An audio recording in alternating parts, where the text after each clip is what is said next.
ধরুন আপনার কোনো শর্ট ডিস্টেন্স ট্রাভেলস করছে, উইকেন্ডে বেরিয়ে পড়ছে, আপনি জানবেন আপনার মানি সার্কুলেশন ঠিক থাকবে। অর্থাৎ কোনো কারণে আপনার মানি যদি ব্লক হয়ে যায়, আটকে যায় কোনো জায়গায়, সেটার ফ্লো কিন্তু খুব ভালোভাবে হবে যদি আপনি ছোটোখাটো ট্রাভেলস করুন উইকেন্ডে বা মান্থলি একবার। কারণ চন্দ্র কিন্তু আমাদের যে ঘোরাফেরা, ভ্রমণ, ডিস্টেন্স মানে যে কোনো ধরনের শর্ট ডিস্টেন্স বা লং ডিস্টেন্স ট্রাভেলের কারক গ্রহ। কারণ one of the first moving planet হলো মুন।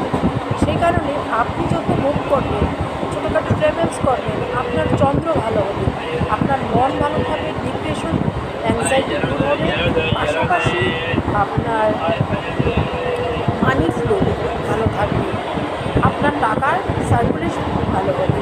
আপনি ব্যবসায়ী হতে পারেন, কিংবা ধরুন আপনারা শেয়ার বাজারে কোনো টাকা ইনভেস্ট করেন, তাদের ক্ষেত্রেও সেম। সুতরাং এই ফর্মুলাটি ইউজ করে দেখুন, আপনি কিন্তু ভীষণ ভালো রেজাল্ট দেবেন। আর মানি ফ্লো মেনটেন করার জন্য আপনি গাছে ওয়াটারিং করতে পারেন, তাতেও কিন্তু চন্দ্র ভালো হবে। আপনি মায়ের সঙ্গে রিলেশন ভালো রাখুন, তাতেও আপনার খুব বৃদ্ধি পাবে। আপনার ইমোশনাল ব্যালেন্স ঠিকঠাক থাকবে। আপনার আবেগ, আপনার ইমোশন কখনো কিন্তু মুড সুইং ইত্যাদি ব্যাপারগুলো হবে না। ইমোশন ব্যালেন্স থাকবে। এটা কিন্তু ভালো একটি রেমেডি, এটা করে দেবে। ভালো থাকুন, সুস্থ থাকুন। Thank you.